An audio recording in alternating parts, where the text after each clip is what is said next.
ಅದು ಹೆಣ್ಣು ಕರಡಿ ಕಾಮೋದ್ರೇಕ ಆಗಲ್ಲ ತಕ್ಷಣ. ಅದು ಯಾವ ಪರಿಸ್ಥಿತಿ, ಮೀಟಿಂಗ್ ಸೀಸನ್ ಬೇರೆ, ಇದು ಬೇಸಿಗೆ ಸಂದರ್ಭ, ಇದು ಹೆಣ್ಣು ಕರಡಿನ ಗಂಡು ಅಟ್ಯಾಕ್ ಮಾಡಿ ಇದಾಗಿದೆ ಅಂತ ಮೀಟಿಂಗ್. ಅವಾಗ ನಾನು ಫಸ್ಟ್ ಫೋನ್ ಮಾಡಿ, ನಾವು ಬರ್ತಾ ಇದ್ದೀವಿ, ನೀವು ದಯವಿಟ್ಟು ಇಮಿಡಿಯೇಟ್ ಪೊಲೀಸರು ಕರೆಸಿ ಲಾಠಿ ಚಾರ್ಜ್ ಮಾಡಿ ಜನರನ್ನು ಓಡಿಸ್ರಿ, ಇಲ್ಲಾಂದ್ರೆ 2-3 ಜನ ಸಾಯ್ತಾರ ನೋಡಂತ ಹಿಂಗೆ ವಾರ್ನಿಂಗ್ ಕೊಟ್ಟೆ. ಆಮೇಲೆ ಮುಖ ತೆಗೀತದೆ, ಕಣ್ಣು ಕಿರುಳುತ್ತೆ, ಈ ತಲೆ ಹಿಂಗೆ ತೆಗೀತದೆ. ಅದು ದೊರೋಜಿ ಕರಡಿಧಾಮ ಆರಂಭ ಆದಾಗ ಏನಾಯ್ತು, ಸುತ್ತಮುತ್ತಲೂ ಒತ್ತಡ, ಕೈಗಾರಿಕೆಗಳು, ಕಾರ್ಖಾನೆಗಳ ಒತ್ತಡ. ಅಲ್ಲಿ ಬಂದವರಿಗೆ ಕರಡಿ ಕಾಣಲ್ಲ, ಕರಡಿ ನಿಶಾಚರಿ, ಹೆಂಗ್ ತೋರಿಸ್ಬೇಕು ಕರಡಿಗೆ ಜನರಿಗೆ? ಅವಾಗ ಏನ್ ಮಾಡಿದ್ರು, ಅರಣ್ಯ ಇಲಾಖೆ ಅದಕ್ಕಿಂತ ಮುಂಚೆ ಏನ್ ಮಾಡಿದ್ರು, ಏನು ತುಪ್ಪನ ಬಂಡೆ ಮೇಲೆ ಹಚ್ಚೋದ್ರಿಂದ ಅಲ್ಲಿರುವಂತ ಕರಡಿಗಳು ಮಾತ್ರ ಬಂದು ಅದನ್ನ ಸೇವನೆ ಮಾಡಕ್ ಬರ್ತವೆ. ಸಂಜೆ ಹೊತ್ತು 4 ಗಂಟೆ 5 ಗಂಟೆಗೆ ಬರ್ತವೆ. ಈ ತರದ ಅಭ್ಯಾಸ ಶುರು ಆಯ್ತು. ಆಮೇಲೆ ಅದಕ್ಕೆ ಸ್ಥಳೀಯ ಹಣ್ಣುಗಳು, ನಾವೇನ್ ಹೇಳಿದ್ವಿ, ಸ್ಥಳೀಯ ಹಣ್ಣುಗಳನ್ನ, ಬಾಳೆ ಇರ್ಬೋದು, ಕಬ್ಬು ಇರ್ಬೋದು, ಬೇರೆ ಬೇರೆ ಹಣ್ಣುಗಳನ್ನ ಹಾಕಿ, ಅವು ಯಾಕಂತ ಹೇಳಿದ್ರೆ ಜನ ನೋಡಿದ್ರೆ ಅದು ಹೌದು ಇದೆ ಕರಡಿ ಅಂತ. ಅಂದ್ರೆ ಸಫಾರಿ ಟೈಮಲ್ಲಿ, ಸಫಾರಿ ಅದು ಸಂಜೆ ಹೊತ್ತು ಮಧ್ಯಾಹ್ನ ಆ ಭಾಗದಲ್ಲಿ ಮಾತ್ರ ಏನ್ ಮಾಡ್ತಾರೆ, ಒಂದು ಭಾಗದಲ್ಲಿ ಅವುಗಳಿಗೆ ಜೇನನ್ನ ಕೊಟ್ಟು ಅದನ್ನ ಇದೆ ಸ್ವೀಟ್ ಲಿಕ್, ಸಾಲ್ಟ್ ಲಿಕ್ ಅಂತ ಒಂದು ಪ್ರಾವಿಷನ್ ಇದೆ. ಈ ಸಾಲ್ಟ್ ಲಿಕ್ ಅಂತ ಏನ್ ಮಾಡ್ತಾರೆ, ಬೇರೆ ಅಭಯಾರಣ್ಯಗಳಿಗೆ ಸಸ್ಯಾಹಾರಿಗಳೇನಂದ್ರೆ ಅದರಲ್ಲಿ ಉಪ್ಪಿನಾಂಶ ಇರಲ್ಲ ಆಹಾರಕ್ಕೆ, ಉಪ್ಪು ಬೇಕು ಅವಕ್ಕೆ. ಹಾಗೆ ಏನ್ ಮಾಡ್ತಾರೆ, ಉಪ್ಪನ್ನು ಹಾಕ್ತಾರೆ ಅಲ್ಲೆಲ್ಲ. ಅದು ಕೊಡೋದ್ರಿಂದ ದೇಹಕ್ಕೆ ನಮ್ಗೆ ಉಪ್ಪಿನಾಂಶ ಬೇಕಾಗ, ಯಾಕಂದ್ರೆ ಸಹಜವಾಗಿ ಉಪ್ಪು ಸಿಗುತ್ತೆ ಎಲ್ಲಿ, ಕಾಡಲ್ಲಿ ಅವು ಮಣ್ಣಿನಲ್ಲಿ ಇರುತ್ತೆ, ಮಣ್ಣನ್ನು ತಿನ್ಬೇಕಾದ್ರೆ ಅದ್ರ ಮೂಲಕ ಸಿಗುತ್ತೆ. ಹಾಗಾಗಿ ಅಲ್ಲಲ್ಲಿ ಸಾಲ್ಟ್ ಲಿಕ್, ಸ್ವೀಟ್ ಲಿಕ್ ಮಾಡ್ಬೇಕು ಅನ್ನೋದು ಮಿನಿಮಮ್ ಇದೆ. ಅದು ಆ ಥರ ನಾವು ಏನು ಬೇಯಿಸಿದ ಆಹಾರವನ್ನ ಎಲ್ಲ ಕಡೆಗೆ ಫೀಡ್ ಮಾಡೋಕ್ಕೆ ಅವಕಾಶ ಇಲ್ಲ, ಮಾಡಬಾರ್ದು. ಪ್ರಾಣಿಗಳು ಸಹಜವಾಗಿ ತಮ್ಮ ಆಹಾರವನ್ನು ಹುಡ್ಕೋಬೇಕು. ಅದಕ್ಕೆ ಪೂರಕವಾದ ಪರಿಸರ ನಾವು ನಿರ್ಮಾಣ ಮಾಡೋದು ನಮ್ಮ ಕೆಲಸ. ಇದಾದ್ಮೇಲೆ ನಿಮಗೆ ನೀವು ಹೇಗಿದ್ದು PhD ಮತ್ತೆ ಕರಡಿ ಬಗ್ಗೆನೇ ಅಧ್ಯಯನ ಮಾಡ್ಬೇಕಂತ ಹೇಗೆ ಬರುತ್ತೆ ನಿಮ್ಮ ಮನಸ್ಸಲ್ಲಿ? ನೋಡಿ, ನಾನಲ್ಲಿ ಆರಂಭದಿಂದ ಅಲ್ಲೇ, ನಾನು ಯಾವಾಗ 97-98ಕ್ಕೆ ಬಂದೆ, ಆಗ ನಾವೆಲ್ಲ ಬಯಲು ಸೀಮೆ, ನಮ್ಮ ಬಯಲು ಏರಿಯಾ, ನಮ್ಗೆ ಕಾಡು, ಈ ಮೇಡು ಇವೆಲ್ಲ ನೋಡಿದ್ದಿಲ್ಲ.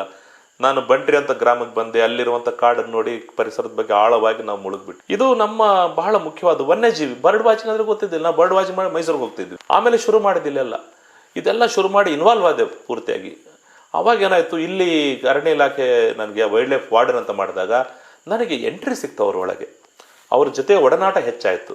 ಅವಾಗ ಪಕ್ಷಿ ವೀಕ್ಷಣೆ ಮಾಡೋದು, ಮಕ್ಕಳಿಗೆ ತರಬೇತಿ ಕೊಡೋದು, ಇದೆಲ್ಲ ಮಾಡ್ತಾ ಹೋಗಿದ್ವಿ. ಅವಾಗ ಕರಡಿಧಾಮದ ಬಗ್ಗೆ ಸಮಸ್ಯೆಗಳು ಬರ್ತಾ ಇದ್ವು. ಎಲ್ಲೋ ಕರಡಿ ಅಟ್ಯಾಕ್ ಆಯ್ತು, RF ನನಗೆ ಹೇಳ್ತು, ನಾನು ಅವ್ರ ಜೊತೆ ಹೋಗ್ತೀನಿ. 3-4 ಬಹಳ ಇಂಟ್ರೆಸ್ಟಿಂಗ್ ಸ್ಟೋರೀಸ್ ಅದಾವೆ, ಎಲ್ಲ ನಿಮ್ಗೆ ಹೇಳ್ಬೇಕಂದ್ರೆ ಈಗ ಟೈಮ್ ಇಲ್ಲ. ಒಂದ್ ಹೇಳಿ. ನೋಡಿ, ಏನಾಯ್ತು, ಇದೇ ಮಾನವ ಪ್ರಾಣಿ ಸಂಘರ್ಷದ ಒಂದು ಉದಾಹರಣೆ. ಒಂದು ಸಾರಿ 2007ನೇ ಇಸ್ವಿ ಒಂದು ಫೋನ್ ಬರುತ್ತೆ, ಹಗರಿ ಬೊಮ್ಮನಹಳ್ಳಿ RF ಒಬ್ಬರು ಫೋನ್ ಮಾಡ್ತಾರೆ, ಸಾರ್ ಇಲ್ಲಿ ಕರಡಿ ಬಂದ್ಬಿಟ್ಟಿದೆ, ಕೋಗಳಿ ಅಂತ ಹಳ್ಳಿ. ನಾನು ಆ ಕೋಗಳಿ ಹಳ್ಳಿಯಲ್ಲಿ ನಾನು ಕೆಲಸ ಮಾಡಿದ್ದೆ. ಕೋಗಳಿ ಹಳ್ಳಿ ಹಂಗಂದ್ರೆ ಬಯಲು ಸೀಮೆ, ಅಲ್ಲಿ ಆ ಜಗತ್ನಲ್ಲಿ 3-4 ತಲೆಮಾರು ಕರಡಿ ಹೆಂಗಿದೆ ಮುಖ ನೋಡಿಲ್ಲ. ಅಲ್ಲೇನಾಗುತ್ತೆ, ಕರಡಿ ಬಂದಿದೆ ಅಂತ ಇನ್ಫಾರ್ಮೇಶನ್ ಬಂತು. ನಾನು ತಕ್ಷಣ ಏನ್ ಮಾಡಿದೆ, ಅವ್ರು ನನಗೆ ಫೋನ್ ಮಾಡಿ, ನಾನು ಹೇಳಿದೆ, ಸರ್ ಕರಡಿ ಜನ ಊರು ಏನು ಅಟ್ಯಾಕ್ ಮಾಡ್ಕೊಂಡು ಹೋಗ್ತಾ ಇದ್ದಾರೆ, ಅಟ್ಟಾಡ್ಸ್ಕೊಂಡು ಹೋಗ್ತಿದ್ದಾರೆ ಅಂತ ಅವರು ಫೋನ್ ಮಾಡಿದ್ರು. ಜನ ಕಂಟ್ರೋಲ್ ಆಗ್ತಾ ಇಲ್ಲ ಸರ್, 2 ಕರಡಿ ಬಂದ್ಬಿಟ್ಟು ಊರಾಗ. ನನಗೆ ಗೊತ್ತಾಯ್ತು ಇದು ಬೇಸಿಗೆ ಸಂದರ್ಭ, ಇದು ಹೆಣ್ಣು ಕರಡಿನ ಗಂಡು ಅಟ್ಯಾಕ್ ಮಾಡಿ ಇದಾಗಿದೆ ಅಂತ ಮೀಟಿಂಗ್. ಅವಾಗ ನಾನು ಫಸ್ಟ್ ಫೋನ್ ಮಾಡಿ, ನಾವು ಬರ್ತಾ ಇದ್ದೀವಿ, ನೀವು ದಯವಿಟ್ಟು ಇಮಿಡಿಯೇಟ್ ಪೊಲೀಸರು ಕರೆಸಿ ಲಾಠಿ ಚಾರ್ಜ್ ಮಾಡಿ ಜನರನ್ನು ಓಡಿಸ್ರಿ, ಇಲ್ಲಾಂದ್ರೆ 2-3 ಜನ ಸಾಯ್ತಾರ ನೋಡಂತ ಹಿಂಗೆ ವಾರ್ನಿಂಗ್ ಕೊಟ್ಟೆ. ಅಲ್ಲಿರೋ RF ಪಾಪ ಒಬ್ರು RF ಏನ್ ಮಾಡ್ತಾರೆ, ಜನ ಎಲ್ಲ ಅರಣ್ಯ ಇಲಾಖೆ ಮೇಲೆ ಜೋರ್ ಮಾಡೋದು, ಅರಣ್ಯ ಇಲಾಖೆ ತಂದ್ಬಿಟ್ರು ಅವರು ಪಾಪ ಕರಡಿಗಳನ್ನ. ಅದೇನಾಯ್ತಂದ್ರೆ ಆಮೇಲೆ ಗೊತ್ತಾಯ್ತು ನಮ್ಗೆ, ಅಲ್ಲಿ ಹನಸಿ ಫಾರೆಸ್ಟ್ ಅಂತಿದೆ, ಚಿಲಕನಟ್ಟಿ, ಹನಸಿ ಇದೆ, ಗುಡಿಕೊಟ್ಟದ ರೇಂಜ್ ಅದೇ ರೀತಿ ಮುಂದುವರೆದದು, ಗಜಾಪುರ. ಆ ಕರಡಿ ಏನಾಗಿದೆ, ಮೀಟಿಂಗ್ ಸೀಸನ್ ಅಲ್ಲಿ ಹೆಣ್ಣು ಕರಡಿನ ಅಟ್ಟಾಡಿಸ್ಕೊಂಡು ಹೋಗ್ಬಿಟ್ಟಿದೆ, ಹಿಂಬಾಲಿಸ್ಕೊಂಡು ಹೋಗಿದೆ. ಹೆಣ್ಣು ಓಡಿ ಓಡಿ ದಿಕ್ಕು ತಪ್ಪಿ ಗಂಡಿನ ಭಯಕ್ಕೆ ಕೋಗಳಿ ಅನ್ನುವಂಥ ಊರು, ನಮ್ಮ ಕಾಲೇಜ್ ಇದೆ ಅಲ್ಲಿ, ಸರ್ಕಾರಿ ಪದವಿ ಪೂರ್ವ ಕಾಲೇಜ್ ಮುಂದ್ಲಿಂದ ಹೋಗಿದೆ. ಹೋಗಿ ಅಲ್ಲಿ ಒಂದು ಹಳ್ಳ ಇದೆ, ಆ ಹಳ್ಳದಕ್ಕೆ ಹೋಗ್ಬಿಟ್ಟಿದೆ ಹೆಣ್ಣು ಕರಡಿ. ಅಲ್ಲಿ ಬಟ್ಟೆ ಒಗಿತಾರೆ ಹೆಣ್ಮಕ್ಳೆಲ್ಲ, ಅವು ಹೆದರ್ಕೊಂಡು ಚೆಲ್ಲಾಪೆಲ್ಲ ಓಡೋದ್ರು. ಅವಾಗ ಊರಿನ ನಮ್ಮ ಯುವಕರು ಬಂದ್ಬಿಟ್ಟು ಏನ್ ಮಾಡಿದ್ರು, ಆ ಹೆಣ್ಣು ಕರಡಿನ ಹಿಡ್ಕೊಂಡ್ಬಂದು ಪಂಚಾಯತಿಯಲ್ಲಿ ಹಾಕಿ ಚಿಲ್ಕ ಹಾಕ್ಬಿಟ್ರು. ಆ ಗಂಡು ಕರಡಿ ಬಹಳ ರೋಷ ಇರುತ್ತೆ ಅದಕ್ಕೆ. ನೋಡಿ, ಆ ಒಂದು ಯಾವ ಪರಿಸ್ಥಿತಿ, ಮೀಟಿಂಗ್ ಸೀಸನ್ ಬೇರೆ. ಅವಾಗ ಅದು ಓಡಿ ಓಡಿ ಜನ ಹಿಂಬಾಲಿಸ್ಕೊಂಡು ಹೋಗ್ತಾರೆ, ಬಡಿಗೆ ಹಿಡ್ಕೊಂಡು ಓಡ್ತಾರೆ. ಅಲ್ಲಿಂದ ಒಂದು 10 ಕಿಲೋಮೀಟರ್ ದೂರ ನೆಲ್ಕುದ್ರಿ ಅಂತ ಬರುತ್ತೆ, ಅಲ್ಲಿವರೆಗೆ ಓಡಿಸ್ಕೊಂಡು ಬರ್ತಾರೆ. ಅಲ್ಲಿ ಅಷ್ಟೊತ್ತಿಗೆ ನಾವು ಹೇಳಿದ್ವಿ, ಸಾರ್ ದಯವಿಟ್ಟು ಜನರು ಓಡಿಸಿ. ಇಲ್ಲ ಸಾರ್, ಜನ ಬಡತ ಭಾಳ ಊರು ಜನ ಸೇರ್ಬಿಟ್ಟಾರೆ ಕರಡಿಗೆ, ಬಡಿಗೆ ಅಟ್ಯಾಕ್ ಆಗುತ್ತೆ ಸರ್, ಓಡಿಸ್ರಿ. ಏನ್ ಮಾಡೋಕ್ಕಾಗುತ್ತೆ? ಅಷ್ಟೊತ್ತಿಗೆ ಏನಾಯ್ತು, ಜನರ ಮೇಲೆ 2-3 ಜನರ ಕರಡಿ ಪರಿಚಿದೆ, ಗಂಡು ಕರಡಿ. ಆದ್ರೂ ಬಿಡ್ಲಿಲ್ಲ, ಜನ ಹೋಗಿದೆ. ಅದು ಕರಡಿ ಸುಸ್ತಾಗಿ ಒಂದು ಮೆಕ್ಕೆಜೋಳದಲ್ಲಿ ಕುಂತಿದೆ. ಅಲ್ಲಿ ಒಂದು 55 ವರ್ಷ ವಯಸ್ಸಾಗಿರೋ ಒಬ್ಬ ಯಜಮಾನ ಏನ್ ಮಾಡಿದಾನೆ, ಹೋಗ್ಬಿಟ್ಟಿದ್ದಾನೆ. ಹೋದ ತಕ್ಷಣ ಕರಡಿ ಅವನು ನೋಡ್ಬಿಟ್ಟೆ, ಇವನು ಗಾಬರಿ ಆಗ್ಬಿಟ್ಟಾನೆ. ಗಾಬರಿ ಆದ ತಕ್ಷಣ ಕರಡಿ ಬಂದು ಅವನ ಮುಖದ ಮೇಲೆ ಬಂದು, ಮುಖ ಎಲ್ಲ ಇದೆಲ್ಲ ಅರ್ಧ ಭಾಗ ಕಡಿದು ಪೀಸ್ ಮಾಡ್ಬಿಡ್ತು. ಅಷ್ಟೊತ್ತಿಗೆ ನಮ್ಮ ಪತ್ರಕರ್ತೆಲ್ಲ ಹೋಗಿ ಫೋಟೋ ತೆಗೆದು ಎಲ್ಲ ಮಾಡಿ ಇವನ್ ತಗೊಂಡೋಗಿ ಅಷ್ಟೊತ್ತಿಗೆ ಅವ್ನ ಮುಖ ನೋಡಿ ಎಲ್ಲರೂ ಹೆದರಿ ಕೈ ಬಿಟ್ಬಿಟ್ರು. ಕರಡಿ ತನ್ನ ಪಾಡಿ ತಾನು ಮತ್ತೆ ಕಾಡಿಗೆ ಹೋಯ್ತು. ಇಲ್ಲ ಅವ್ನು ಕರ್ಕೊಂಡೋಗಿ ಅಡ್ಮಿಟ್ ಮಾಡ್ತಾರೆ. ಅವನು ಅಲ್ಲಿ ಇಲ್ಲೆಲ್ಲ ಇದೆಲ್ಲ ಈ ದೌಡೆ ಎಲ್ಲ ನನ್ನ ಹತ್ರ ಫೋಟೋ ಇದೆ, ಇವೆಲ್ಲ ತುಂಡಾಗಿ ಕೆಳಗೆ ಅವನ್ನೆಲ್ಲ ತಗೊಂಡೋಗಿ ಏನೋ ರಿಪೇರಿ ಮಾಡಿ ಕಳಿಸ್ತಾರೆ. ಅವನು ಸ್ವಲ್ಪ ದಿನ ಇದ್ದ, ಬಟ್ ಅವನು ಆಮೇಲೆ ತೀರ್ಕೊಂಡ, ಬೇರೆ ಕಾರಣಕ್ಕೆ ತೀರ್ಕೊಂಡ. ಹೌದು, ಈ ಇಡೀ ಈ ಭಾಗ ಈ ಮೂಗಷ್ಟೇ ಕಾಣುತ್ತೆ, ಇಡೀ ಭಾಗ ಇಲ್ಲಿ ಕೆಳಗೆ ಇಳಿಬಿದ್ದು. ಇಂಥ ಭಯಾನಕವಾದಂತ ಘಟನೆ ಅಲ್ಲಿ ಆಗಿದ್ದು. ಮುಂದೆ ಹೆಣ್ಣು ಕರಡಿ ಏನಾಗುತ್ತೆ? ಆ ಹೆಣ್ಣು ಕರಡಿ ಒಂದು ತಗೊಂಡೆ ಮತ್ತೆ ಅದನ್ನ ಬಿಟ್ರು ಕಾಡಿಗೆ. ಅಲ್ಲಿ ಅದು ಇದರಲ್ಲಿ ಹಾಕಿದ್ರು. ಬಟ್ ಅದು ಯಾಕೆ ಮೀಟಿಂಗ್ ಒಪ್ಕೊಳ್ತಾ ಇರ್ಲಿಲ್ಲ? ಅದು ಯಾವಾಗ್ಲೂ ಹಾಗೇನೆ ಇರೋದು. ಕರಡಿಗಳಲ್ಲಿ ಯಾವಾಗ್ಲೂ ಅಷ್ಟೇ ಹೆಣ್ಣು ಗಂಡು ಬಹಳ ಅದಕ್ಕೆ ಇಂಡ್ಯೂಸ್ಡ್ ಮೀಟಿಂಗ್ ಅಂತ ಹೇಳಿ ಇಂಡ್ಯೂಸ್ ಆಗ್ಬೇಕದು. ಅದು ಹೆಣ್ಣು ಕರಡಿ ಕಾಮೋದ್ರೇಕ ಆಗಲ್ಲ ತಕ್ಷಣ. ಅದು ಓಡಿಸಿ ಅಟ್ಯಾಕ್ ಆಗಿ ಜಗಳ ಆಗಿ ಆದ್ಮೇಲೆ ಅದು ರೆಡಿ ಆಗುತ್ತೆ, ಮೀಟಿಂಗ್ ರೆಡಿ. ಅಲ್ಲಿಯೂ ರೆಡಿ ಆಗಲ್ಲ. ಇದು ಇಂಡ್ಯೂಸ್ಡ್ ಮೀಟಿಂಗ್ ಅಂತ. ಇದು ಬಹಳ ವಿಚಿತ್ರ ಕರಡಿಗಳಲ್ಲಿ ಕಾಣುವಂತ ಇದು. ಹಾಗಾಗಿ ಅದಕ್ಕೆ ನಾವು ಹೇಳ್ತೀವಿ ಮೀಟಿಂಗ್ ಸೀಸನ್, ಬೇಸಿಗೆ ಅಂತ್ಯ, ಮಳೆಗಾಲದ ಆರಂಭ ಏನಿದೆ ಅದು ಅಪಾಯಕಾರಿ ಸಂದರ್ಭ. ಆ ಸಂದರ್ಭದಲ್ಲಿ ಜಾಸ್ತಿ ಮನುಷ್ಯನ ಮೇಲೆ ಅಟ್ಯಾಕ್ ಆಗೋದು. ಹಾಗಾಗಿ ಕೇರ್ಫುಲ್ ಆಗಿರಿ ಅಂತ ಹೇಳೋದು. ಟ್ರೈನಿಂಗ್ ಕೊಡ್ತಿರ್ತೀವಿ ನಾವು ಜನರಿಗೆ. ಇದಾದ ನಂತರ ಎರಡನೇದು ಹೇಳ್ತಾ ಇದ್ರೆ ಏನಾಗುತ್ತೆ ಸರ್? ಎರಡನೇ ಘಟನೆ ಇದು ಒಂದು ಘಟನೆ ಆಯ್ತು. ಇನ್ನೊಂದು ಘಟನೆ ಹೀಗೆ ನೋಡಿ, ಒಂದು ಎಷ್ಟು ಉದಾಹರಣೆಗಳಂತಾವೆ. ಇದು 2002-3 ಇಸ್ವಿಯಲ್ಲಿ ಒಂದಾಯ್ತು. ಇಲ್ಲಿ ಇದೇ ತರ ಒಂದು ಫೋನ್ ಬಂತು. ಸರ್ ಒಂದು ಕರಡಿ ಹಿಂಗ್ ಸ್ಕೂಲ್ ಒಳಗೆ ಬಂತು, ಅಲ್ಲಿ ಚಿಲ್ಕ್ ಹಾಕಿದ್ದಾರೆ ಅಂದ್ರು. ನಾವು ಹೋದ್ವಿ. ನಾವೆಲ್ಲ ಜೂಗ್ ಫೋನ್ ಮಾಡಿ ಬೋನ್ ತರಿಸಿದ್. ನಾವು ಹೋದ್ವಿ. ಅಷ್ಟೊತ್ತಿಗೆ ಅಲ್ಲೇನಾಯ್ತಂದ್ರೆ ಮಳೆಗಾಲದ ಆರಂಭ. ಅದು ಸೆಪ್ಟೆಂಬರ್ ತಿಂಗಳು ಇರ್ಬೇಕು. ಅದು ಮೋಸ್ಟ್ಲಿ ಆಗಸ್ಟ್ ಸೆಪ್ಟೆಂಬರ್ ತಿಂಗಳು. ನಮ್ಮಲ್ಲಿ ಮಳೆ ಬರೋದು ಆಗಸ್ಟ್ ಸೆಪ್ಟೆಂಬರ್ ಅಲ್ಲಿ ಜಾಸ್ತಿ. ಎಲ್ಲ ಬಯಲು ಸೀಮೆ. ಮಳೆ ಬಂದ ಮೇಲೆ ಏನಾಗುತ್ತೆ, ಗೆದ್ದಲು ಜಾಸ್ತಿ ಆಗುತ್ತೆ. ನಮ್ಮಲ್ಲಿ ಹೊಲದಲ್ಲಿ ಗೆದ್ದಲು ಇರುವೆಗಳು ಜಾಸ್ತಿ. ಅದು ಒಂದು ಕರಡಿಯನ್ನು, ಒಂದು ಮಧ್ಯಮ ಗಾತ್ರದ ಕರಡಿ ಏನಾಗಿದೆ, ಅದು ಗೆದ್ದಲು ಇರುವೆ ತಿಂತ ಮೈ ಮರೆತು ಬಿಟ್ಟಿದೆ. ಅದು ಬೆಳಗಿನ ಜಾವ ಏನಾಗಿದೆ, ನಾಯಿಗಳು ಅದಕ್ಕೆ ಅಟ್ಟಾಡ್ಸ್ಕೊಂಡು ಬಂದ್ಬಿಟ್ಟಿದೆ. ಅದು ಕರಡಿ ಹೆದರ್ಕೊಂಡು ಒಂದು ಪಾಲ್ನಾಯಕನ ಹಳ್ಳಿ ಅಂತ ಒಂದು ಹಳ್ಳಿ, ಆ ಹಳ್ಳಿ ಒಳಗೆ ನುಗ್ಬಿಟ್ಟಿದೆ. ನುಗ್ತಾ ಒಬ್ಬನ ಸುಮ್ಮನೆ ಅಲ್ಲಿ ರಸ್ತೆ ಪಕ್ಕದಲ್ಲಿ ಕಟ್ಟೆ ಮೇಲೆ ಕುಂತಿರೋನಿಗೆ ಕಡಿದ್ ಬಿಡುತ್ತೆ. ಇಲ್ಲಿ ಕಡಿದ ತಕ್ಷಣ ಮತ್ತೆ ಮುಂದಕ್ಕೆ ಹೋಗುತ್ತೆ. ಇವನ್ ನನಗೆ ಕರಡಿ ಕಡಿತಾ ಅಂತ ಕುಡುಗೋಲ್ ಹಿಡ್ಕೊಂಡು ಹಿಂಬಾಲಿಸ್ಕೊಂಡು ಹೋಗ್ತಾನೆ. ಆ ಕರಡಿ ಓಡ್ತಾ ರಸ್ತೆಯಲ್ಲಿ ಒಂದು ಅಜ್ಜಿ ಬರ್ತಾ ಇರುತ್ತೆ. ಆ ಅಜ್ಜಿ ಕರಡಿ ನೋಡ್ಕೊಂಡ್ಬಿಟ್ಟು ಜೋರಾಗಿ ಅಲ್ಲಿ ಒಂದು ಶಾಲೆ 9 ಗಂಟೆ, ಜಸ್ಟ್ ಸಣ್ಣ ಮಕ್ಕಳು, ಸಣ್ಣ ಪ್ರೈಮರಿ ಸ್ಕೂಲ್, ಅದ್ರೊಳಗೆ ಅಜ್ಜಿ ಹೋಗ್ಬಿಡ್ತಾಳೆ. ಅಜ್ಜಿ ಹೋಗಿದೆ ಅಂತ ಕರಡಿನೂ ಒಳಗೆ ನುಗ್ಬಿಡುತ್ತೆ. ನುಗ್ಗಿದ ತಕ್ಷಣ ಏನಾಗುತ್ತೆ, ಒಳಗೆ ಹೋಗುತ್ತೆ ಕರಡಿ. ಆದ್ರೆ ಒಳಗೆ ಹೋದ ತಕ್ಷಣ ಅದು ಕಟ್ಟಡ ನೋಡಿ ಅದಕ್ಕೆ ಗಾಬರಿ ಆಗ್ಬಿಡುತ್ತೆ. ಎಲ್ಲಿ ಬಂದೆ ನಾನಿದು ಎಂಥ ಜಾಗಕ್ಕೆ ಬಂದೆ? ಅದಕ್ಕೆ ಭಯಭೀತ ಆಗ್ಬಿಟ್ಟು ಕಿಟಕಿಯಿಂದ ಓಡೋಗಕ್ಕೆ ನೋಡುತ್ತೆ, ಎಲ್ಲೆಲ್ಲೋ ಓಡೋಕೆ. ಅಷ್ಟೊತ್ತಿಗೆ ಅವನು ಯಾರು ಕರಡಿ ಕಡಿಸ್ಕೊಂಡಿದ್ನಲ್ಲ, ಓಡಾಡಿ ಬಂದು ಮಕ್ಕಳನ್ನ ಮುದ್ಕಿನ ಹೊರಗೆ ಎಳ್ಕೊಂಡು ಚಿಲ್ಕ್ ಹಾಕ್ಬಿಡ್ತಾನೆ. ನಾ ಹೋಗ್ತೀವಿ, ನನ್ನದೆಲ್ಲ ಫೋಟೋಗಳೆಲ್ಲ ಅದಾವೆ. ಕರಡಿ ಹಿಂಗೆ ಕಿಟಕಿಯಿಂದ ಅಲ್ಲೆಲ್ಲ ಮಗ್ಗಿ ಬರ್ದಿದ್ದಾರೆ, ಕಾಗುಣಿತ ಬರ್ದಿದ್ದಾರೆ. ಕರಡಿ ಹಿಂಗೆ ಮಲಗಿ ಹಿಂಗೆ ನೋಡ್ತಾ ಇದೆ. ನಾನು ಬರ್ದಿದ್ದೆ, ಮಗ್ಗಿ ಕಂಠಪಟ್ಟ ಹಾಕ್ತಿರೋ ಕರಡಿ ನೋಡಿ ಅಂತ. ಮಲಗಿದೆ ಫೋಟೋ. ಅದು ಡೆಕ್ಕನ್ನಲ್ಲಿ ಆರ್ಟಿಕಲ್ ಅಲ್ಲ ಸರ್, ಮಲಗಿದೆ. ಮಲಗಿ ಓದ್ದಂಗೆ ಕಾಣ್ತಾ ಇದೆ. ಆಮೇಲೆ ಕಿಟಕಿ ಒಳಗೆ ಬಂದು ಹಿಂಗೆ ಕೈ ಹಾಕ್ತಾ ಇದೆ. ಇವೆಲ್ಲ ಫೋಟೋ.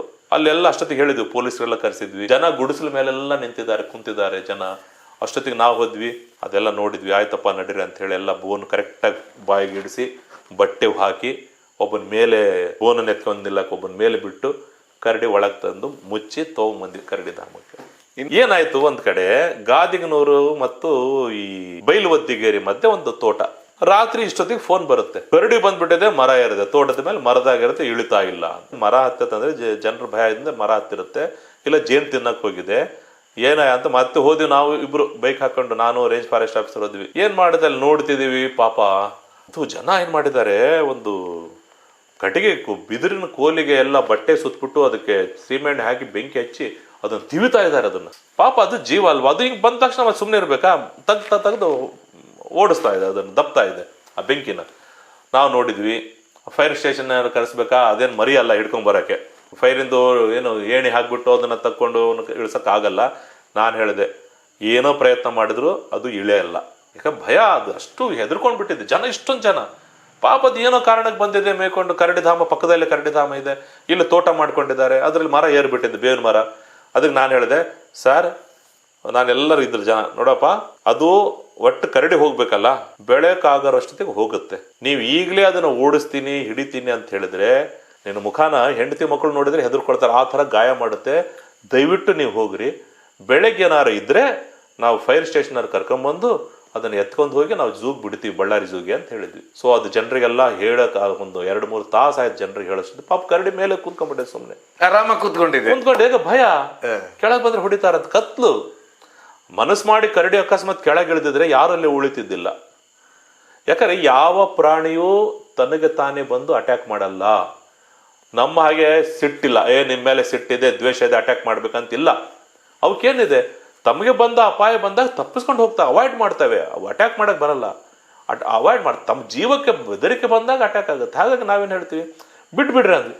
ಅದು ಹೋಯ್ತು. ಬೆಳಗ್ಗೆ ಅಷ್ಟೊತ್ತಿಗೆ ರಾತ್ರಿ ಎಲ್ಲ ಸೈಲೆಂಟ್ ಆದ್ಮೇಲೆ ತನಗೆ ತಾನೇ ಇಳಿದು ಹೋಯ್ತು. ಮತ್ತೆ ಆ ಕಡೆ ತಲೆ ಹಾಕಲಿಲ್ಲ. ಅದಕ್ಕೆ ನಾನು ಹೇಳ್ತೀನಂದ್ರೆ, ನಾವು ಆ ಕರಡಿ ಆವಾಸ ಸ್ಥಾನದ ಸುತ್ತಮುತ್ತಲಿರೋ ಜನರಿಗೆ ಟ್ರೈನಿಂಗ್ ಕೊಡ್ತಿರ್ತೀವಿ. ಅರಣ್ಯ ಇಲಾಖೆವರೆಗೂ ತರಬೇತಿ ಕೊಟ್ಟಿವಿ. ಏನಂತ ಹೇಳಿದ್ರೆ, ನೋಡಿ, ಒಂದು ಮನುಷ್ಯರ ಮೇಲೆ ಕರಡಿ ದಾಳಿ ಹೆಚ್ಚಾಗ್ತಾ ಇದೆ, ಅಲ್ಲಲ್ಲಿ ಆಗ್ತಾ ಇದೆ. ಅದು ಆಗ್ಲಿಕ್ಕೆ ಕಾರಣ ಏನು? ಅದು ನಾವು ತಿಳ್ಕೊಂಡಿರ್ಬೇಕು. ಅದಕ್ಕೆ ನಾವೇನು ಮಾಡಿದ್ವಿ, ಜನರಿಗೆ ಹೇಳ್ತೀವಿ, ಸಂಜೆ ಮತ್ತು ಬೆಳಗಿನ ಜಾವ ಕರಡಿಯ ಪ್ರದೇಶದಲ್ಲಿ ಓಡಾಡಬಾರದು. ನಿಮ್ಮ ಹೊಲ ತೋಟ ಇದೆ, ಗುಡ್ಡ ಇರುತ್ತೆ, ಕರಡಿ ಗುಡ್ಡ ಇರುತ್ತೆ, ಅಲ್ಲಿ ಪಕ್ಕದಲ್ಲಿ ಹೊಲ ಇರುತ್ತೆ. ದಯವಿಟ್ಟು ಅಂತ ಕಡೆ ಹೋಗ್ಬೇಕಾದ್ರೆ 8 ಗಂಟೆ ನಂತರ ಹೋಗ್ರಿ, ಅಥವಾ ರಾತ್ರಿ ಸಂಜೆ 5 ಗಂಟೆಗಿಂತ ಮೊದಲು ವಾಪಸ್ ಬಂದ್ಬಿಡ್ರಿ. ಆಮೇಲೆ ಹೋಗ್ಬೇಡ, ಕರಡಿ ಬರ್ತದೆ. ಎರಡನೇದು ಯಾಕೆ ಅಟ್ಯಾಕ್ ಆಗುತ್ತಂದ್ರೆ, ನಮ್ಮಲ್ಲಿ ರಾತ್ರಿ ಕರೆಂಟ್ ಕೊಡ್ತಾರೆ ನೀರಾವರಿ ಮಾಡಕ್ಕೆ. ರಾತ್ರಿ ಕರೆಂಟ್ ಕೊಟ್ಟಾಗ ಪಾಪ ಅವ್ನು ಮೆಕ್ಕೆಜೋಳ ನೀರು ಹಾಸಕ್ ಹೋಗ್ಬೇಕು ಕತ್ಲಲ್ಲಿ. ಅವಾಗ ಏನಾಗ್ತದೆ, ಕರಡಿ ಅಟ್ಯಾಕ್ ಮಾಡೋದು. ಅದಕ್ಕೆ ನಾವು ಅವಾಗ ಹೇಳಿದ್ವಿ ಎಲೆಕ್ಟ್ರಿಕ್ ವಿದ್ಯುತ್ ಇಲಾಖೆಗೆ, ಬೆಳಗ್ಗೆ 9 ಗಂಟೆಯಿಂದ ಸಂಜೆ 5 ಗಂಟೆ ಒಳಗೆ ಕರೆಂಟ್ ಕೊಡ್ರಪ್ಪ ಅಲ್ಲಿ ನೀರಾವರಿಗೆ ಅಂತಾನು ಹೇಳಿದ್ವಿ. ಅದು ಕೆಲವು ಕಡೆ ಮಾಡಿದ್ದಾರೆ. ಇದು ಜೊತೆಗೆ ಏನಾಗುತ್ತೆ, ನಾವು ಅಟ್ಯಾಕ್ ಮಾಡೋದು ತಪ್ಸ್ಕೊಳ್ಳೋದು ಹೆಂಗಂತ ಹೇಳ್ತಾ ಇದ್ವಿ. ಹೆಂಗಂದ್ರೆ, ಕರಡಿ ನಾವು ಅಡವಿಯಾಗಿ ಹೋಗ್ಬೇಕಾದ್ರೆ ಒಂದು ಗದ್ದಲ ಮಾಡ್ತಾ ಹೋಗ್ಬೇಕು, ಗಲಾಟೆ ಮಾಡ್ತಾ ಹೋಗ್ಬೇಕು. ಸಂಜೆ ಹೊತ್ತು ಹೋಗ್ತೀರಿ, ಜೋರಾಗಿ ಗಲಾಟೆ ಮಾಡ್ತಾ ಹೋಗ್ರಿ. ಒಂದು ಡಬ್ಬದಲ್ಲಿ ಕಲ್ಲು ಹಾಕಿ ಅಲ್ಲಾಡಿಸ್ಕೊಂತ ಹೋಗಿ, ಅಥವಾ ಈಗಂತೂ ಮೊಬೈಲ್ ಬಂದಿದೆ, ಮೊಬೈಲನ್ನು ಜೋರಾಗಿ ಸೌಂಡ್ ಹಾಕ್ಯಂದು ಯಾವುದೋ ಒಂದು ಮ್ಯೂಸಿಕ್ ಹಾಕ್ಯಂದು ಹೋಗ್ರಿ. ನಾವಿರೋದು ಗೊತ್ತಾಗಬೇಕು. ಅದಕ್ಕೆ ನಾವೇನು ಮಾಡ್ತೀವಿ, ಎಲ್ಲೇ ಕಾಡಿನ ಪ್ರದೇಶಕ್ಕೆ ಹೋದ್ರೆ ಒಂದು ಕೈಯಲ್ಲಿ ಕೋಲ್ ಇಟ್ಕೊಂಡಿರ್ಬೇಕು. ಕೋಲಿನಿಂದ ಬಂಡೆಗೆ ಹೊಡಿತಾ ಹೋದ್ರೆ ಅದಕ್ಕೆ ಸಿಗ್ನಲ್ ಹೋಗುತ್ತೆ, ಇಲ್ಲಿ ಯಾರು ಬಂದಿದ್ದಾರೆ ಅಂತ ತಕ್ಷಣ ಸೈಡಿಗೆ ಹೋಗ್ಬಿಡುತ್ತೆ. ಅದು ತಾನಾಗಿ ಬಂದು ಅಟ್ಯಾಕ್ ಮಾಡಲ್ಲ. ನಮ್ಮ ಪ್ರೆಸೆನ್ಸ್ ಹೇಳ್ಬೇಕು, ನಾವು ಅದೀವಪ್ಪ ಅಂದ್ರೆ ತಾನು ಹೋಗುತ್ತೆ. ಅದು ನಮ್ಮ ಎಚ್ಚರಿಕೆ ಒಂದು. ಎರಡನೇದು ಏನಾಗುತ್ತೆ ಅಂದ್ರೆ, ರಾತ್ರಿ ಹೊತ್ತು ಹೋಗ್ಬೇಕಾದ್ರೆ ನಾವು ಟಾರ್ಚ್ ಇಟ್ಕೊಂಡು ಹೋಗ್ಬೇಕು. ಕತ್ತಲು ಅದು ಕಪ್ಪು ಇರುತ್ತೆ ಕರಡಿ. ಕೆಲವು ಸಾರಿ ಹೋಗಿ ಮನುಷ್ಯ ಅದ್ರ ಮೇಲೆ ಡಿಕ್ಕಿ ಹೊಡೆದು ಬಿದ್ದಿರೋ ಸಾಧ್ಯತೆನೂ ಇರ್ತದೆ. ಟಾರ್ಚ್ ಹಾಕೊಳ್ಳಿ, ನಾಯಿಗಳು ಇಟ್ಕೊಳ್ಳಿ. ಈಗ ಅದು ಈ ತರ ಕಾಡಿನ ಮಧ್ಯದಲ್ಲಿ ಹೊಲ ಇರುತ್ತೆ, ನಾಯಿ ಇಟ್ಕೊಳ್ಳಿ. ಸ್ವಲ್ಪ ನಾಯಿ ಬೊಗಳು ಅದನ್ನು ಓಡಿಸುತ್ತೆ. ಸಂಜೆ ಹೊತ್ತು ಸ್ವಲ್ಪ ಬೆಂಕಿ ಹಾಕೊಳ್ಳಿ. ನಿಮ್ಮ ತೋಟದ ಮನೆ ಇದ್ರೆ ಬೆಂಕಿ ಹಾಕ್ಬಿಟ್ರೆ ಅಲ್ಲಿ ಅದರಿಂದ ಬೆಂಕಿ ನೋಡಿ ಅದು ಹೆದರು ಹೋಗುತ್ತೆ. ಸೊ ಈ ತರ ನಾವು ತರಬೇತಿ ಕೊಡ್ತಿದ್ದೀವಿ. ಜೊತೆಗೆ ಕರಡಿ ದೂರ ಕಾಣ್ತು ಇದೆ, ಅಲ್ಲಿದೆ, ಅದು ನಮ್ಗೆ ನೋಡಿಲ್ಲ, ಕರಡಿಗೆ ನಾವು ನೋಡಿವಿ ಅಂದ್ರೆ ನಾವು ಮೆಲ್ಲಕ್ಕೆ ಹಿಂದುತ್ತೇವೆ. ಯಾಕಂದ್ರೆ ಕರಡಿ ಆಹಾರ ಸೇವನೆ ಮಾಡ್ಬೇಕಾದ್ರೆ ತಲ್ಲಿನೂ ಆಗಿರ್ತದೆ, ಅದರಲ್ಲಿ ಮುಳುಗ್ಬಿಟ್ಟಿರ್ತದೆ, ಮರೆತು ಬಿಡ್ತದೆ ಜಗತ್ತನ್ನ. ಅದೇನಾದ್ರು ಮೇತಾ ಇದೆ, ಅಲ್ಲಿ ಇರುವೆ ತಿಂತಾ ಇದೆ, ಗೆದ್ದು ತಿಂತಾ ಇದೆ ಅಂದ್ರೆ ನೀವು ಸುಮ್ಮನೆ ನೋಡಿ ಹಿಂದಕ್ಕೆ ಮೆಲ್ಲಕ್ಕೆ ಬಂದ್ಬಿಡ್ಬೇಕು. ಒಂದು. ಎರಡನೇದು, ಕರಡಿ ಬಂದು ತೀರ ಹತ್ರ ಬಂದು ಹಿಡ್ಕೊಂಡು ಬಿಡುತ್ತೆ, ನಿಮಗೆ ಜೀವ ಉಳಿಸ್ಕೋಬೇಕು. ಕರಡಿ ಯಾವಾಗಲೂ ಅಟ್ಯಾಕ್ ಮಾಡೋದು ನಮ್ಮ ತಲೆ ಮೇಲೆ, ಮುಖ. ಅದಕ್ಕೆ ನಾವು ಟ್ರೈನಿಂಗ್ ಕೊಡ್ಬೇಕು ಹೇಳ್ತೀವಿ. ಟವಲ್ ಇದೆಯಾ, ಟವಲ್ ತಗೊಂಡು ಮುಖ ಮುಚ್ಕೊಂಡು ಬಿದ್ಕೊಂಡ್ಬಿಡಿ ಕೆಳಗೆ. ಟವಲ್ ಸಿಗ್ಲಿಲ್ಲ, ಅರ್ಜೆಂಟ್ ಹಿಂಗೆ ಇಟ್ಕೊಳ್ಳಿ, ಕೆಳಗೆ ಬಿದ್ದುಬಿಡಿ. ಅದೇನಿಲ್ಲ, ಅಂಗಿ ತಗೊಂಡು ಶರ್ಟ್ ತಗೊಂಡು ಹಿಂಗೆ ಮುಚ್ಕೊಂಡ್ಬಿಡಿ. ಅದು ಮುಖಕ್ಕಷ್ಟೇ ದಾಳಿ ಮುಚ್ಕೊಂಡು ನೀವು ಬಿದ್ದು ಬಿಟ್ರೆ 1 ನಿಮಿಷ 2 ನಿಮಿಷ ಅದು ಕಾಯ್ತದೆ. ಅರಚಬಾರ್ದು, ಕೂಗಬಾರ್ದು, ನಾವು ಶಬ್ದ ಮಾಡಬಾರ್ದು. ಬಿದ್ದು ಬಿಟ್ರೆ ಕರಡಿ ಯಾಕಂದ್ರೆ ಅದಕ್ಕೆ ದ್ವೇಷ ಇಲ್ಲ ನಮ್ಮ ಮೇಲೆ, ಹಗೆತನ ಇಲ್ಲಲ್ಲ. ಅದಕ್ಕೇನ್ ಬೇಕಾಗಿದೆ? ನಮ್ಮ ಜೊತೆಗೆ ಏನಾದ್ರು ಹಗೆತನ ಮುಂದುವರಿಸಬೇಕಾ? ಇಲ್ಲ, ತನಗೆ ಅಪಾಯ ಇಲ್ಲ ಇವನು ಅಂದಾಗ ತಾನು ಹೋಗ್ಬಿಡುತ್ತೆ. ಜೋರಾಗಿ ಒದರಿದ್ರೆ, ಜೋರಾಗಿ ಬಡದಾಡಿದ್ರೆ, ಜೋರಾಗಿ ಇದು ಆದ್ರೆ ಇನ್ನೂ ಜಾಸ್ತಿ ಅಟ್ಯಾಕ್ ಮಾಡುತ್ತೆ. ಅಲ್ಲ ಸರ್, ಅದು ಮುಖಕ್ಕೆ ದಾಳಿ ಮಾಡೋದು, ಮುಖ ಮಾತ್ರ ದಾಳಿ ಮಾಡೋದು, ಬೇರೆ ಎಲ್ಲೂ ಮಾಡೋದು. ಹೆಂಗಂದ್ರೆ, ಓಡಬೇಕಾದ್ರೆ ನೋಡಿ, ಒಂದು ಉದಾಹರಣೆ, ಜುಲೈ 2017ರಲ್ಲಿ ಒಂದು ಅಟ್ಯಾಕ್ ಆಗುತ್ತೆ. ನಮ್ಮ ಚಿಕ್ಕ ಜೋಗಳ್ಳಿ ಅಂತಿದೆ ಅಲ್ಲ, ಸಿದ್ದಾಪುರ ಅಂತ ಹಳ್ಳಿ. ಬೆಳಗಿನ ಜಾವ ಒಂದು ಕರಡಿ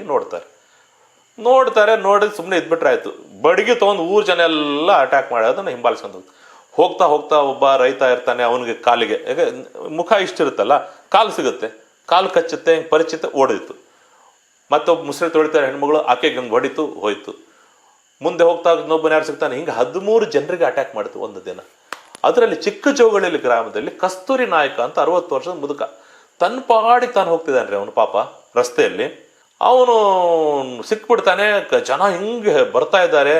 ಆ ಕರಡಿ ಭಯದಿಂದ ಏನ್ ಮಾಡುತ್ತೆ ಅಂದ್ರೆ, ಅವನ್ನ ಹಿಡ್ಕೊಂಡ್ಬಿಟ್ಟು ನೆಲಕ್ಕೆ ಹಾಕಿ ಅವನು ಕೊಂದು ಬಿಡುತ್ತೆ, ಸಾಯಿಸ್ಬಿಡುತ್ತೆ. ಎಲ್ಲ ಕಡೆ ಕಡಿಸಿ ಅವನಿಗೆಲ್ಲ ಇದು ಮಾಡ್ಬಿಡ್ತು. ಅದನ್ನ ನೋಡಿದ್ಮೇಲೆ ಜನ ಸೈಲೆಂಟ್ ಆಗ್ಬಿಟ್ರು, ಸರಿದ್ ಬಿಟ್ರು. ಆಮೇಲೆ ಅದು ಹೋಯ್ತು. 13 ಜನರಿಗೆ ಒಂದೇ ದಿನ ಒಂದು ಕರಡಿ ಅಟ್ಯಾಕ್ ಮಾಡಿತು. ಅದಕ್ಕೆ ನಾವು ಹೇಳೋದು, ಕರಡಿ ಇದ್ರೆ ನೀವು ಹೀರೋಗಳಾಗ್ಬೇಡ್ರಪ್ಪ, ಅರಣ್ಯ ಇಲಾಖೆಯವ್ರಿಗೆ ಹೇಳಿ ದೂರ ಇರಿ, ಅಬ್ಸರ್ವೇಷನ್ ಮಾಡಿ. ಯಾಕಂದ್ರೆ ಅದು ಅದು ಮಬ್ಬು ಕರಡಿ ಅಲ್ಲ, ಟೆಡ್ಡಿ ಬೇರ್ ಅಲ್ಲ, ಅದು ಅಪಾಯಕಾರಿ. ನೀವು ಹಿಂದೆ ಇರ್ತೀರಿ, ಆದ್ರೆ ಮುಂದಿರೋ ಗತಿ ಏನು? ಕರಡಿ ಓಡ್ತಾ ಓಡ್ತಾ ಓಡ್ತಾ ಮುಂದೆ ಯಾರು ಕಾಣುತ್ತೋ ಅವ್ರನ್ನ ನನ್ನ ವೈರಿ ಅಂತ ತಿಳ್ಕೊಂಡು ಅದನ್ನ ಅವ್ರ ಮೇಲೆ ಅಟ್ಯಾಕ್ ಮಾಡುತ್ತೆ. ಹಾಗಾಗಿ ದಯವಿಟ್ಟು ಕರಡಿ ಏನಾದ್ರೂ ಕಂಡು ಬಂದ್ರೆ ದಯವಿಟ್ಟು ಅರಣ್ಯ ಇಲಾಖೆಗೆ ಹೇಳಿ ದೂರ ಇರ್ರಿ. ಸಾಯಿಸ್ತು. ಆಮೇಲೆ ಮುಖ ತೆಗೀತದೆ, ಕಣ್ಣು ಕಿರುಳುತ್ತೆ, ಈ ತಲೆ ಹಿಂಗ್ ತೆಗೀತದೆ. ಇವೆಲ್ಲ ಭೀಕರ ಚಿತ್ರಗಳದಾವ.